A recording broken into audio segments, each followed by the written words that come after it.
Being able to deliver a high quality product is more than just a good final testing. If you want to find out more, stick around and we'll figure it out.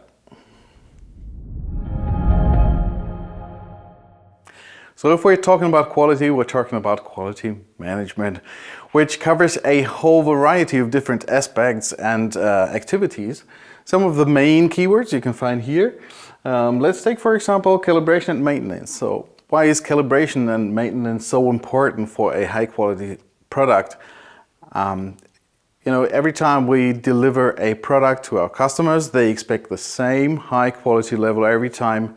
So we need to use calibrated and maintained measurement equipment to make sure we can meet these levels. This is a major aspect of quality assurance though. Let's take a different aspect, for example, continuous improvement. Today, standing still is a step backwards. The world keeps turning and you have to question yourself every day, improve yourself every day to keep with the change and also improve. You can reduce costs, you can save packaging material and so on, to generate a profit for your customer and ideally for the society as a whole. Another aspect from quality management would be risks and opportunities.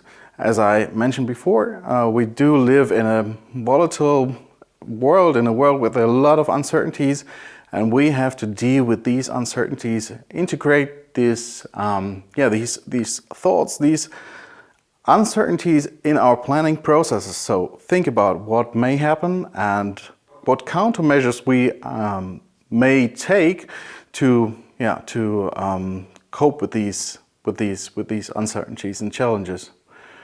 So I think you get a rough idea of what quality management is, besides customer orientation, complaint management, knowledge management, and a lot of other things. I'm interested in your comments. See you soon. Thank you for watching.